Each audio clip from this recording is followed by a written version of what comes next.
का भारतीय जनता पार्टी मुख्यालय में हार्दिक स्वागत है।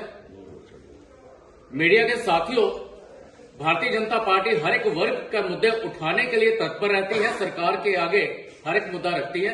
आज एक बहुत ही महत्वपूर्ण मुद्दा हमारे बीच में लेकर आए हैं हमारे पूर्व में एमएलसी और वर्तमान में हमारे प्रदेश के प्रवक्ता गिरधारी लाल रैना जी, उनके साथ में है भाई बलबीर रामनुतन जी, प्रदेश प्रवक्ता। आज ये बात करेंगे कि दिव्यांगों के लिए कैसी सुविधाएं जो है होनी चाहिए और सरकार कहां पर पीछे रह रही है और क्या कदम उठाने चाहिए सरकार को, ताकि पिछले 70 वर्षों में दिव्यांगों के लिए जिस प्रकार से एनवायरमेंट नहीं क्रिएट किया गया, कैसे वो उसको किया जा सके। गुजारिश करता हूं मैं बड़े भाई से कि वो अपनी बात आपके सामने रखें। धन्यवाद डॉक्टर साहब, बलबीर जी भी और आप मीडिया के मित्रों का भी बहुत बहुत आभार। देखिए, ये जो दिव्यांग है, हमारे समाज में वैसे हर एक के पास कोई ना कोई डिसेबिलिटी रहती है जो हमें शरीर से अच्छे लगते हैं, लेकिन उनके भी कुछ ना कुछ प्रॉब्लम रहती है। लेकिन शारीरिक कारणों से कुछ ना कुछ कमी जिनकी है, जो डिफरेंटली लेकिन एबल्ड है, उनके बारे में सारी दुनिया में एक अवेयरनेस है और माना जाता है कि उनको हमें इक्वल अपॉर्चुनिटीज देनी चाहिए। और इसी को ध्यान में रखकर भारत सरकार ने 2016 में एक RPWD एक्ट, जिसमें rights of people with disabilities act बनाया था, जो जम्मू कश्मीर में बहुत देर तक लागू नहीं हुआ, लेकिन 2019 के बाद लागू हुआ।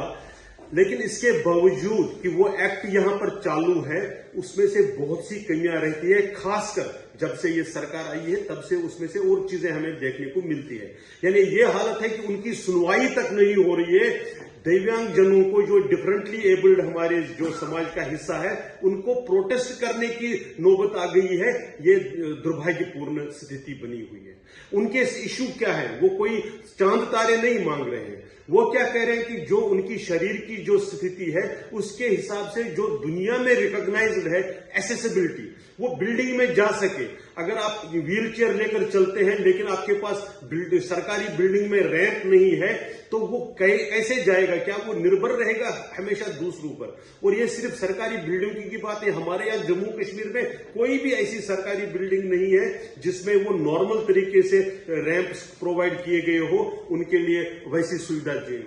हमारे यहाँ पार्क्स की है, पब्लिक स्पोर्ट की है, पब्लिक ट्रांसपोर्ट में है, वो कैसे चल सकते हैं? ये दुनिया में अगर रिकॉग्नाइज हुआ है तो जम्मू में भी इस एक्सेसिबिलिटी की, जम्मू कश्मीर में भी इस इशू को एड्रेस करना चाहिए, प्रायोरिटी पर करना चाहिए। ये हम सरकार से कहते हैं कि इसको एड्रेस करें। ये सिर्फ एक्सेसिबिलिटी की नहीं है, वो एक बात है। हमारे यहाँ पर खासकर जो ऑटिज्म, जो मेंटल डिसेबिलिटीज, जैसे यहाँ पर एक स्कूल, ये जो आबा वाले थे, आर्मी के जो वाइव्स हैं, उनका जो एसोसिएशन था, आशा चलाती थे, वो स्कूल बंद है। कोई भी स्कूल ऐसे यहां पर नहीं है। हमारे बच्चों को अब देश के अन्य हिस्सों में जाना पड़ता है। हमारी डिमांड है, भारतीय जनता पार्टी डिमांड करती है कि उस आशा स्कूल को या तो उसी को रीस्टार्ट किया जाए किसी दूसरी जगह, और नहीं तो जम्मू कश्मीर की सरकार प्रायोरिटी पर इस स्कूल का एक, यहां पर ही नहीं, जहां जहां उसकी आवश्यकता है, लेकिन हमारे इन बच्चों को बाहर ना जाना पड़े, इनके पेरेंट्स को और एडिशनल प्रॉब्लम्स का फेस ना करना पड़े, इसके लिए ऐसे स्कूल की बहुत आवश्यकता है। कॉन्स्टिट्यूशन ने इन दिव्यांगजनों के लिए जॉब्स में रिजर्वेशन का प्रोविजन दिया हुआ है। हमारे यहाँ आजकल रिजर्वेशन के बारे में बड़ी चर्चाएं की जा रही है। तो क्या कहते हैं आप कि ये जो इस प्रकार से जो ईश्वर की कारण, किसी भी कारण जन्म से इनकी कोई दिक्कत है, क्या इनको हमें जीने का हक नहीं देना चाहिए? तो पिछले हम जब देख रहे हैं कि यहां पर जितने भी 2, 4, 5 लिस्ट में देखें, उनमें से इनकी उस रिजर्वेशन के राइट को एक तरीके से इग्नोर किया गया। इनकी कॉन्स्टिट्यूशन में जो एक्ट में है, प्रमोशन में भी रिजर्वेशन है, लेकिन जम्मू कश्मीर वो प्रोवाइड नहीं करता। ये जो एक्ट है, RPWD एक्ट, जो उसमें एक फंड की भी कॉन्स्टिट्यूशन करने की जरूरत है। जम्मू कश्मीर अभी कॉन्स्टिट्यूशन नहीं कर रहा है। इसलिए हमारी इस सरकार से ये भी मांग है कि एक तो रिजर्वेशन को इग्नोर ना किया जाए, इनको जितना इनका राइट बनता है वो इनको प्रोवाइड किया जाए। हॉरिजॉन्टली वो इनका है, वो किसी वर्टिकल रिजर्वेशन नहीं है, लेकिन इनको वो प्रोवाइड की जाए। इसी तरह से जो फंड कॉन्स्टिट्यूट करने की बात है, वो फंड भी कॉन्स्टिट्यूट किया जाए, और प्रमोशन में भी जो प्रमोशन है में रिजर्वेशन है, उस प्रावधान को भी लागू किया जाए। एक बहुत बड़ी बात रहती है कि इनकी कुछ क्योंकि इनके पास इनकम का कोई बहुत ज्यादा स्रोत नहीं रहती है, इसलिए सरकार सोशल वेलफेयर के अंडर इनको पेंशन देती है। बहुत सी स्टेट्स ने उसको 5,000 से लेकर 10-15 हजार तक लेकर गए हैं।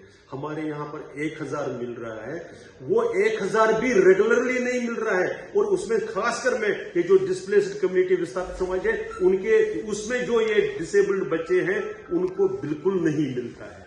इसलिए हमारा कंसर्न मंत्री से, सरकार से निवेदन है, या अपील है, डिमांड है कि इसको रेस्टोर किया जाए, जल्दी से जल्दी रेस्टोर किया जाए, और इसको एनहांस। आप नेशनल कॉन्फ्रेंस ने अपने मैनिफेस्टो में 1,000 से 5,000 करने का प्रॉमिस तो किया, और ये विदिन 3 मंथ्स बात करी थी कि 100 दिन में हम ये करेंगे।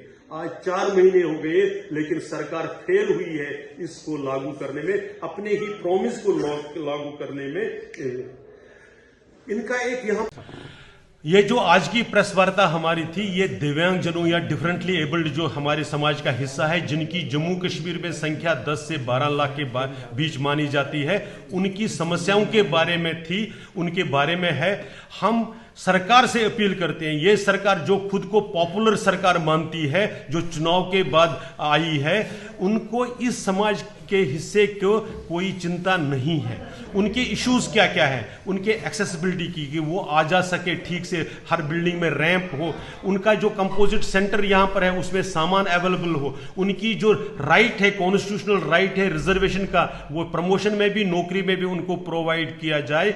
इसी प्रकार से जो इस एक्ट के अंडर फंड कॉन्स्टिट्यूट करने की बात है वो कॉन्स्टिट्यूट हो। इनकी पेंशन की एनहांसमेंट की गारंटी दी गई थी 3 महीने के अंदर, वो नहीं बढ़ी जा रही है, उसको 1,000 से बढ़ाकर 5,000 किया जाए। उनको आयुष्मान भारत के तहत इंश्योरेंस नहीं मिल रहा है, उस इंश्योरेंस को सुविधा इनको प्रोवाइड की जाए, क्योंकि इनकी सबसे ज्यादा जरूरत दिव्यांगजनों को है। इन सारी चीजों को लेकर हम चाहते हैं कि इन दिव्यांगजनों को प्रोटेस्ट करने की नौबत ना जाए। भारतीय जनता पार्टी इनके साथ खड़ी है, इनके विषयों के बारे में लड़ती रहेगी, उनके विषय उठाती रहेगी। धन्यवाद।